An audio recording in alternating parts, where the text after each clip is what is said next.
Selfie తీసుకునేది కాదు.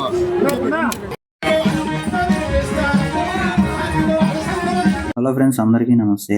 ఈ రోజు మనం పాకాల దగ్గర ఉన్న ఓట్లవారిపల్లి గ్రామంలో సుబ్రహ్మణ్య స్వామి గుడికి వచ్చాము. ఈ గుడి ప్రస్తుతం మన పులివర్తి నాని ఎమ్మెల్యే గారు చంద్రగిరి నియోజకవర్గం కిందకి వస్తుంది. ఈ గుడి ప్రత్యేకత వచ్చి 54 అడుగులు ఉన్న సుబ్రహ్మణ్య స్వామి బంగారు విగ్రహం పోలి ఉంటాడు. మేము మా పెన్మూరు నుంచి 6:57 గంటలకి అలా స్టార్ట్ అయ్యాము. ఇక్కడికి వచ్చే గుందికి ఒక 40 మినిట్స్ పట్టింది. ఇక్కడ చూస్తే దగ్గర పాకాల రైల్వే స్టేషన్ నుంచే పండగ వాతావరణం కనపడుతూ ఉంది. రూట్ ఏమాత్రం ఖాళీ లేదు. ఈ గుడికి వచ్చే రూట్ లో ఆర్చ్ దగ్గర ఫుల్ ట్రాఫిక్ జాము. వచ్చే వాళ్ళు పోయే వాళ్ళు మొత్తం అలానే ఆగిపోయారు. ఈ గుడి మెయిన్ రోడ్ నుంచి గుడి దగ్గరకు వచ్చేకి నాకే అరగంట పట్టింది. ఇక్కడికి వచ్చే ముందుకు ఏదో ప్రోగ్రామ్ స్టార్ట్ చేస్తున్నారు. ఈ ప్రోగ్రామ్ చూడండి మీరు కూడా కొద్దిసేపు ఎలా జరిగిందో అనేది.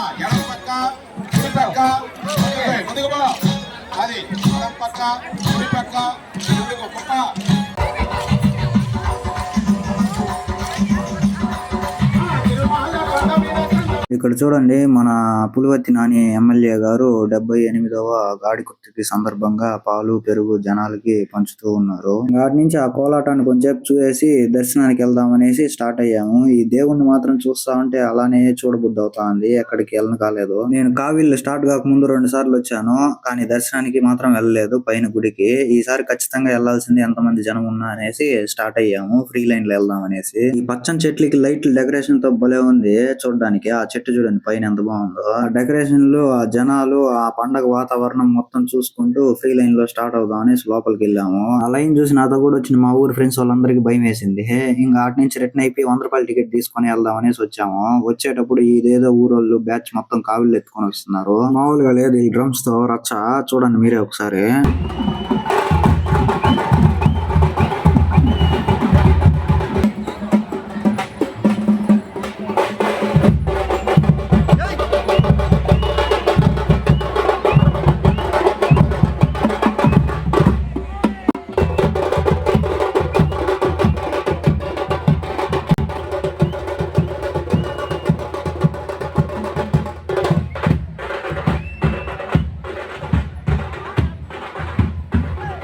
వైట్ స్టోన్ తో ఈ శివలింగాన్ని బలి అలంకరించున్నారు. అటు నుంచి 100 రూపాయల టికెట్ పక్కనే దీన్ని పెట్టున్నారు. ఆడ కొద్దిసేపు ఒక వీడియో తీసుకొని అలా సుబ్రహ్మణ్య స్వామి వెనక నేను చూస్తూ పైకి వెళ్ళినాను 100 రూపాయల టికెట్ దగ్గరికి. వీడికి వచ్చి ఎట్టా మనం లోకలే కాబట్టి మాకు తెలిసిన వాళ్ళ వీళ్ళ ఫోన్ చేయించినాము.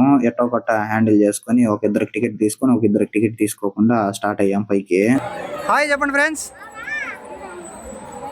హాయ్ చెప్పావు. హాయ్ ఏమన్నా ఖర్చు అవుతుందా ప్రశాంత్ అన్న?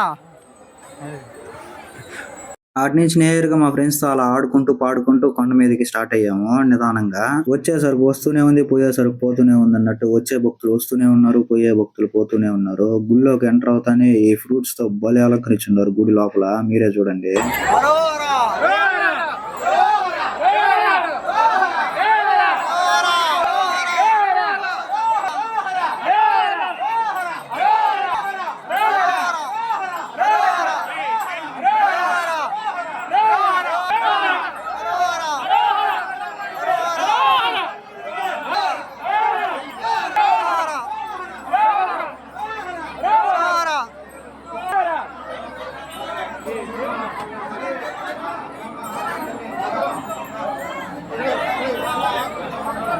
గుళ్ళో ఫోటోలు వీడియోలు తీయకూడదు అనేసి ఒక బోర్డు కనపడిచింది. ఆ బోర్డు చదవడం కంప్లీట్ కాకముందే పోలీస్ ఆయన కూడా ఒక వార్నింగ్ ఇచ్చాడు. ఇంక మర్యాద కాదనేసి ఫోన్ తీసి జోబులు వేసుకున్నాను. కాబట్టి గుళ్ళో క్లిప్ ఏమీ పెట్టలేదు. మళ్ళీ రిటర్న్ అయిపోయాను కొండ కిందకి. కష్టపడి పళ్ళు ఫ్రూట్స్ తో ఎంత బాగా డిజైన్ చేస్తున్నారో ఆ పళ్ళు ఫ్రూట్స్ కూడా వచ్చిన వాళ్ళు పెరుక్కొని వెళ్ళిపోతూ ఉన్నారు. అది కొద్దిగా బాధ అనిపించింది. ఇంకా అటు నుంచి నేరుగా కిందకి వస్తే పొంగల్ పెడుతూ ఉన్నారు ప్రసాదం. వచ్చిన వాళ్ళకి వచ్చినట్టు ఏ మాత్రం తక్కువ కాకుండా రెండోసారి అడిగినా కూడా పెడతా ఉన్నారు. మనకి ఇచ్చిన పొంగల్ని తీసుకొని అటు నుంచి నేరుగా వచ్చి దేవుడి దగ్గర కొద్దిసేపు కాసేపు కూర్చొని ఆ పొంగల్ తిందాం అనేసి వచ్చేసాను. వచ్చిన జనాలకి ఏ మాత్రం తక్కువ కాకుండా అన్ని మంచి సౌకర్యంగా ఏర్పాటు చేస్తున్నారు మన ఎమ్మెల్యే గారు. దేవుడి ప్రసాదం తీసుకొని అలా తినేసి వస్తూ ఉంటే మళ్ళీ ఫ్రీ లడ్డు అనేసి ఇక్కడ ఇస్తూ ఉన్నారు జనాలకి. ఇక్కడ మాత్రం ఒక లడ్డు ఇస్తున్నారు. ఒక లడ్డు తీసుకొని ఇంకో చేతిలో పెట్టుకొని ఇంకొక లడ్డు అయితే నేను చూసాను ఆ లడ్డు అని చెప్పినాడు ఆయన. సరే అని సాటి నుంచి నవ్వుకుంటా వచ్చేసాను. మళ్ళీ దేవుడి ముందరకు వచ్చి కొద్దిసేపు ఆ దేవుడిని చూస్తా ఉంటే అక్కడి నుంచి మా బ్రదర్ వాళ్ళు అక్కడ అన్నదానం చేస్తున్నారు, పోయి తిందాం రా అనేసి తీసుకొని వచ్చారు. లోపలికి వెళ్తే జనాలు కాదు, ఎన్ని స్టాల్ రెడీ చేస్తున్నారు అంటే అన్ని స్టాల్ లోనూ ఫుల్ గా ఉన్నారు జనాలు. అన్నిటికంటే ఇక్కడ ఉన్న స్టాల్ లోనే కొద్దిగా తక్కువగా ఉన్నారు అనేసి లైన్ లో నిలబడడం స్టార్ట్ చేశాను. అటు పక్క స్టాల్ లో చూడండి, మళ్ళీ ఇటు పక్క లెఫ్ట్ సైడ్ స్టాల్ లో కూడా చూడండి, మొత్తమే ఫుల్ జనాలు. ఏడలేని జనాలందరూ ఈ గుడికే వచ్చాయన్నారు. ఈసారి చల్లగా పెరుగన్నం తిందాం అనేసి లైన్ లో స్టార్ట్ అయ్యాను. దగ్గరికి వెళ్ళే కొన్ని పెరుగన్నం అయిపోయింది. సరే అనేసి లెమన్ రైస్ వచ్చింది, దీంతో అన్నా సర్దుకుందాం అనుకున్నాను. దాని దగ్గరికి వెళ్ళే కొద్దికి రైస్ అయిపోయింది. రైస్ అయిపోయినాక ప్లేట్ ఎందుకన్నా నాకు వద్దులే అనేసి ఇచ్చిన ప్లేట్ తిరిగి ఆయనకి ఇచ్చేస్తా అంటే ఒక 5 నిమిషాలు ఉండు వస్తాది రైస్ మళ్ళీ అని చెప్పాడు. సరే అనేసి వెయిట్ చేస్తూ ఉన్నాను ఇచ్చిన ప్లేట్ ని చూసుకుంటూ. ఓపిక నశించి వెళ్ళిపోదాం అనుకునే టైంలో వేడి వేడిగా రైస్ ని లాక్కొని వస్తూ ఉన్నారు దమ దమ దమ అనేసి. ఇంకా లేదు ఒక పట్టు పట్టేద్దాం ఉడుకుడుగ్గా అనుకుంటే జనాలు ఆకలి కరుస్తున్నారు అనేసి కొద్దిగా ఉడకకుండా తెచ్చేసినారు రైస్. నేను అనుకున్న 2 రైసుల్లో ఏదో ఒక రైస్ వస్తుంది అనుకున్నాను. ఇంతలో ఇది టమోటా రైస్ వెజిటేబుల్ రైస్ తెచ్చినారు. సగం ఉడికింది సగం ఉడకలేదు.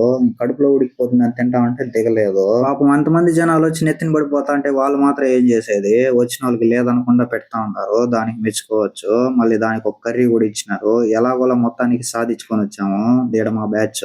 ఈ పండగకి మీరు వచ్చుంటే ఈ పండగలో జరిగిన అన్నదానంలో 3 రైసుల్లో ఏ రైస్ బాగా తిన్నారో మీరు కామెంట్ చేయండి. ఇక ఆడి నుంచి నేరుగా రిటర్న్ అయిపోయి ఫ్రంట్ లో కోలం బస్సు ఉంది, దాన్ని ఎక్కదాం అనేసి ప్లాన్ వచ్చేటప్పుడే దాన్ని ఎక్కినామా లేదా అనేది వీడియో లాస్ట్ వరకు చూడండి. అట్టే ఈ స్ట్రీట్ షాపింగ్ కూడా చూస్తూ రండి. ఇక ఆ స్ట్రీట్ మొత్తం పెట్టుకున్న షాపుల వాళ్ళకి మాత్రం కరెక్ట్ గా న్యాయం జరుగుంటుంది. ఎంతమంది జనాలు వచ్చినారంటే అంతమంది జనాలు వచ్చినారు. ఎట్లా వెళ్ళాలో అర్థం కాల, మాకే వెళ్ళేదని రోడ్డు మొత్తం క్లోజ్ అయిపోయింది. ప్రతి ఒక్క షాపు ఏ షాప్ చూసినా జనాలు మాత్రం తక్కువ లేదు. వచ్చే వాళ్ళు పోయే వాళ్ళు అందరూ వచ్చేయంటారు ఈసారి పండగకి. ఈ పండగ మాత్రం మామూలుగా జరగని ఇంతమంది జనాలను ఏడా చూడలేదు. నేను మొదటగా ఎక్కువ జనాలు చూసిన తిరుమలలో, మళ్ళీ తర్వాత ఇక్కడే చూస్తున్నాను. జనం అంటే జనం కాదు. మా పెన్మూరులో కూడా ఈసారి గుడికి పెద్దగా జనాలు లేరు. ఇక్కడ చూడండి ఏ మాత్రం గ్యాప్ లేదు, బండ్లు కూడా పోవటం లేదు ముందుకి. మళ్ళీ ఈ గుడికి వచ్చేటప్పుడు స్టార్టింగ్ లో రైల్ గేట్ ఉంది.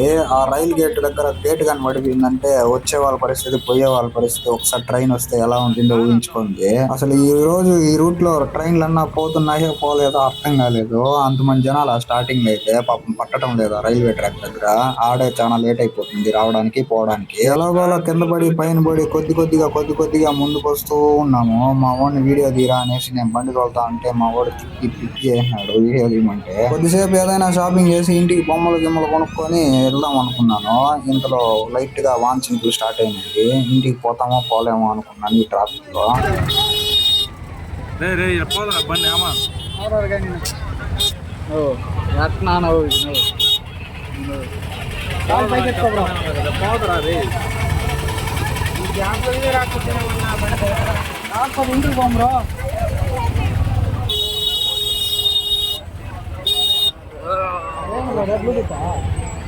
బైకా ఏం పాటలు వస్తాయా? నార్మల్ బైక్ లాగొలితే పోతుందా? రింగ్ లేస్ ఆట లేదు బారా అది.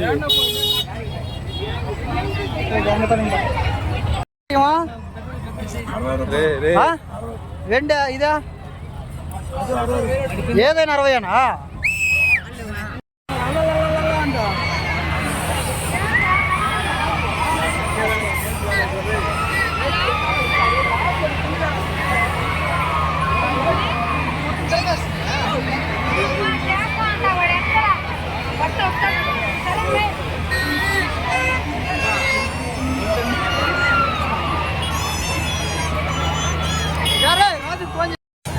ఏడో లేసే ఇప్పుడు ఒకటిన్నర వాడ బయట కూర్చుని వచ్చారు.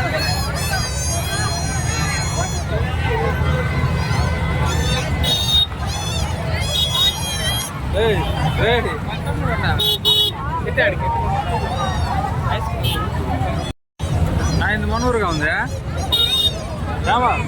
మనూరు రాయిందా?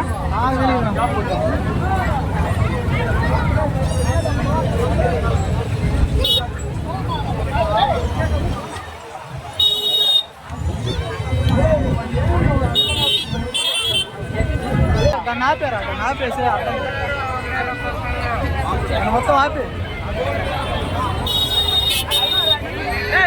మొత్తానికి మేము ఎక్కాలనుకున్న కోలం బస్సు వాన వల్ల చెడగొట్టేసింది. ఇంటికి వెళ్ళిపోదామని స్టార్ట్ అయిపోయినాము. ఈ గుడికి వచ్చి తిరుక్కొని వెళ్ళాలంటే చుక్కలు కనిపించింది. పండగ రోజు మాత్రం రాదండి. పండగ ముందు రోజు వెనక రోజు రెండు వచ్చేవాళ్ళు. గుడికి దేవుడికి బాయ్ చెప్పేసి ఇంటికి స్టార్ట్ అయినాము. ఈ వీడియోకి అంటే నచ్చితే ఫాలో సబ్స్క్రైబ్ మాత్రం మర్చిపోద్దండి. కొద్దిగా సపోర్ట్ చేయండి. ఉంటాం మరి బాయ్.